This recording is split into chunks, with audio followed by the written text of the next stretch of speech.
brought you by Silver Pumps and Motors.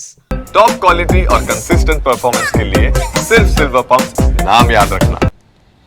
యువత cricket అభిమానాన్ని సొమ్ము చేసుకుంటున్న బెట్టింగ్ ముఠాలపై పోలీసుల నిఘా సక్సెస్ అయింది.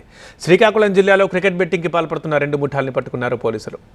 ఐపీఎల్ క్రికెట్ సీజన్ సందర్భంగా బెట్టింగ్కి పాల్పడుతున్న 2 ముఠాలకు చెందిన 7గురిని పట్టుకుని కటకటాల వెనక్కి నెట్టారు. దేశంలో ఐపీఎల్ క్రికెట్ జోష్ నడుస్తుంది. ఇదే అదునుగా బెట్టింగ్ ముఠాలు రెచ్చిపోతున్నాయి. శ్రీకాకుళం జిల్లాలో బెట్టింగ్లను నిరోధించడానికి అనుమానితులు సోషల్ మీడియా యాప్లపై పోలీసులు నిఘా పెట్టారు. ఇందుకోసం స్పెషల్ టీంలను ఏర్పాటు చేశారు. ఎచ్చెర్ల మండలం పొన్నాడ గ్రామంలోని హనుమాన్ జంక్షన్ దగ్గర బెట్టింగ్కు పాల్పడుతున్నారన్న సమాచారం మేరకు పోలీసులు దాడి చేసి దున్న మన్మథరావు, పాకల కిషోర్, కర్రి రవితేజ, బైరి ఉపేంద్రను అరెస్టు చేశారు. వారి నుంచి 6 మొబైల్ ఫోన్లతో పాటు బెట్టింగ్ లావాదేవీలున్న 2 నోట్బుక్స్ ను స్వాధీనం చేసుకున్నారు. అలాగే శ్రీకాకుళం మండలం ఒప్పంగి గ్రామం మంత్రి వీధిలో మరో క్రికెట్ బెట్టింగ్ ముఠా పోలీసులకు పట్టుబడింది.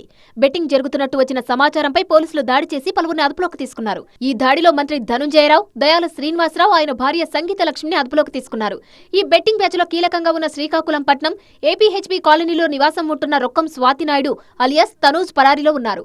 అరెస్టైన వారి నుంచి 5 మొబైల్ ఫోన్లు, 8,500 నగదు, బెట్టింగ్ లావాదేవీలు జరిపిన పుస్తకాలను స్వాధీనం చేసుకున్నారు. ఈ క్రికెట్ బెట్టింగ్ ఆర్గనైజ్ చేస్తున్న వాళ్ళని మొత్తం టోటల్ 8 మెంబర్స్ని ఐడెంటిఫై చేయడం జరిగింది. అందులో ఒకరు అబ్స్కాండింగ్లో ఉన్నారు.